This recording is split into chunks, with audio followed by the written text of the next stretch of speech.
Finally, Super Tuesday is here. Americans in nearly a dozen states casting their votes today, including Utah. Yep, President Joe Biden has won nearly all the Democrat delegates, while on the GOP side, former President Donald Trump has a commanding lead over rival Nikki Haley. Host of Sunday Edition, Boyd Matheson, joins us now for a closer look at Super Tuesday and what this means for Utahns and Americans across the country. It's a big day today.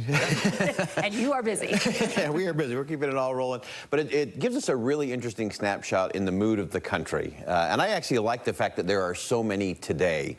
I've actually been one of those who believes we should do regional Super Tuesday kind of events and then rotate it every 4 years, so that one year the Northeast can be in charge and they can go first. One way to be the West going first, and really get a good perspective of where is the country actually and what are the conversations. And so those will be the things we'll be watching kind of underneath the headlines. I think the delegate battles will be pretty status quo. I think Nikki Haley has some opportunities to score some wins in Virginia, maybe even here in Utah should be close. And then, of course, the bigger things will be what's the conversation coming out of that. What's it going to be for Nikki Haley? What's it going to take for her to stay in the race? Because this could kind of make or break her today, right? Yeah, this is big. This is big. With over 800 delegates at stake today, you got to get to 1,215 on the Republican side. So it could be a big marker for the former president.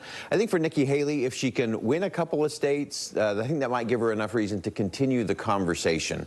The other reason for her to continue with all of this is if anything were to go sideways with the former president, if he gets to 1,215, but then some of the legal issues or other challenges come up, Nikki Haley would have a pool of delegates at the national convention, which would give her some power and some influence in that space. So there's a number of reasons, and she's been very adamant. You know, when we sat down with her on Sunday Edition, she said, I'm staying in because of the conversation. And she said, I'll take all the slings, I'll take all the gut punches, I'll do all of that if I can influence the conversation in the country. And that's actually a pretty good response from a candidate. Yeah. It's about 4:30 right now, 2 hours, ahead in the East Coast. When do we expect to see some of these results? Yeah, we'll start seeing them by the time we get to the top of the hour. Okay. When we get to 5 o'clock, you'll start hearing things coming out of the East Coast. Virginia will probably be the first to announce. Iowa has announced on the Democratic side.